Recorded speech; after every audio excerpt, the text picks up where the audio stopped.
something inside of me. How many of you, be honest, you've asked yourself that question? I've been asking myself that question for as long as I can remember. 5, 6, 7, 8 years old. You're like, man, there's something inside of me that the world needs. I know that it's there.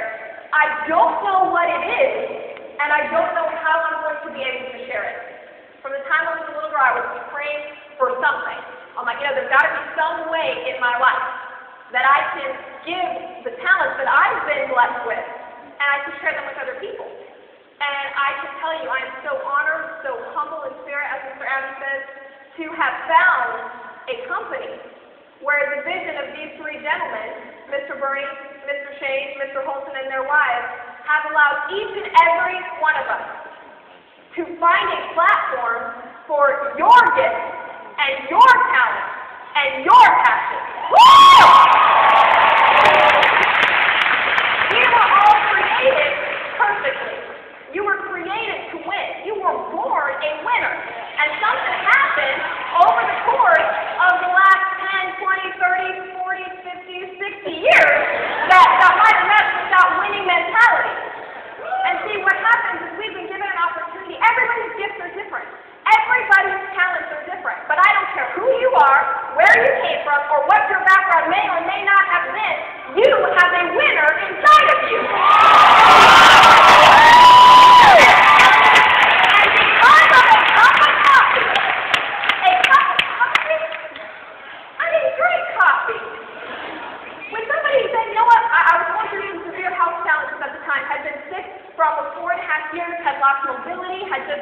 My body had started to go, and then my mind started to poison my body, and then they both started to work in tandem until I was a miserable, negative, broke, friendless teenager. Here I am, 19 years old. Somebody comes up to me and they say, Casey, we have the answer to your prayer. I was like, sweet, what is it? She's like, it's coffee. And I was like, dang. I'm like, sorry, I don't drink coffee. He goes, no, you don't understand. I said, no, I get it. He said, coffee's the answer to your prayers. I said, no, the answer to my prayers is a puppy, a sports car, or a fireman. I'm into those things. I don't drink coffee. Well, ladies and gentlemen, I believe in the divine appointment that you've all showed up for today to receive the information that you need to go out and make your difference. This is not our background. You see us come up to country music. We've been trying to get Holton to change it to country coffee mixers forever. We're from the backwoods. We got some country music from 2-7. One of the first presentations I came to, I heard David and Monique speak. Back then, David and Minetti. And he was talking, and he started talking about Louis Vuitton. And I leaned over to the end, and I was like, have we met him yet? Show up. We start, the money starts to come in. We're like, man, we need to update our wardrobe. I grew up in Carhartt and camouflage. I'm bare feet. That was us. Go outside, have fun, play around. And so we go, I buy this beautiful, everybody say beautiful. No, we buy this beautiful pair of white, I don't know what kind of fabric it was gorgeous. I was so excited. I was like, man, I gotta come home, I gotta wash these pants, because I'm gonna wear them at the next Super Saturday. I pulled these pants out of the dryer, and they're about this big. Nice and clothes sometimes are dry clean only. You should really pay attention, y'all that are coming in with the money. You gotta pay attention. But it was out of the norm for me, guys. How many of you is this out of your comfort zone? Is this a little uncomfortable? This is a good thing. Your process is different. Accept that. Embrace that because you are different. There is not another one of you on the planet. There is not another one of you that was born and intentioned and created for a specific purpose that only you can fulfill. In order for you to fulfill that purpose, you have to step in to your greatness. And the first step of doing that is acknowledging that you have that little something inside of you. When I got started, I was broke. I was going to school full-time as an English lit major, had no idea why I was going to school. What am I doing here? Why am I here? Why are all these people bothering me all the time if I stay asking me for money? And I was like, man, there has to be a better way. There has to be a better way. And some of you are so caught up on excuses. My sponsor doesn't help me enough. Well, guess when the last time the Nielson saw their sponsor was? When he hit submit on the application.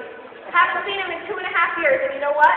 To this day, I am eternally grateful that he fulfilled his purpose to give us a cup of coffee.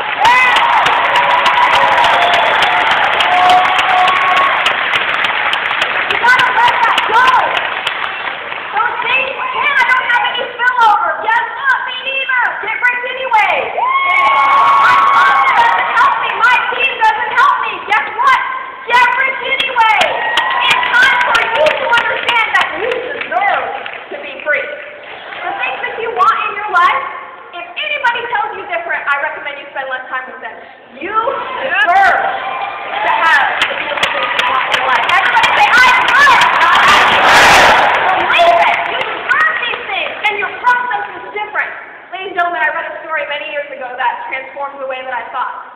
Before I share the story, I would like to say that to Mr. Rod Smith, his leadership, and his decision to say yes to 22yr-old when he didn't know why, he didn't need the help. Everybody always needs the money, but he said yes. And wherever you're at down here, man, I can never pay you back, and I appreciate it.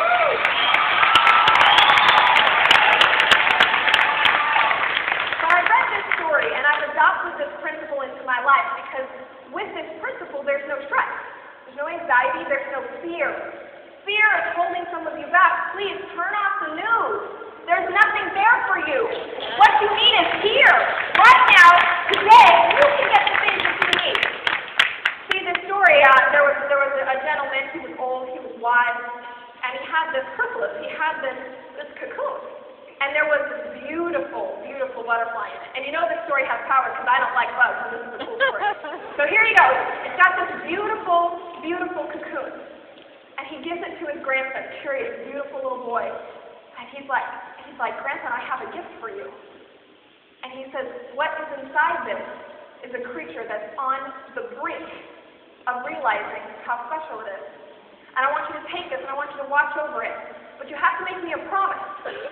Whatever happens, no matter what you feel inside, you have to make sure that you don't touch this creature until it comes out on its own. The little boy takes it, he puts the little cocoon in a jar, he's got his grass, he's paying attention, he's watching it. He's watching it, like some of you trying to hatch your people, he's watching it, he's staring at it, and he's like, man, I have no idea, he's never seen a butterfly before, I'm so excited to see it. He's never seen a diamond before, I'm so excited to see it.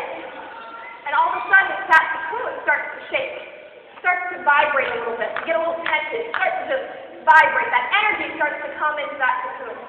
And the little boy's staring at it, and he sees something start to move around inside it.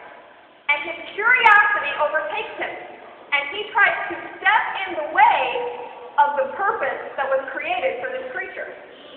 And he gets so excited, and in his excitement, he didn't even have a bad intention, ladies and gentlemen, he's a curious little boy. In his excitement, he grabs this cocoon, and he's holding it, and it's warm. He can feel the wings beating inside of it against his palms. And even though the wisdom was given to him and the directions were given to him, he takes that cocoon and he breaks it open. And this butterfly tips out. And its wings are white. They're beautiful, but they're wet. And it starts to beat its wings. But because they're wet, they're so heavy, he can't spread his wings all the way. He knows he has wings, but he can't spread them all the way. And the butterfly tips over and dies. The little boy picks up the dead butterfly and brings it to his grandpa and says, why? Why did the butterfly die? And the grandpa goes, did you touch it before it finished its process? Ladies and gentlemen, some of you right now are in process. See, scientifically, a butterfly will die if you open the cocoon too soon because it gains its strength to recognize its ability to fly by beating against the cocoon until it can break it open. Some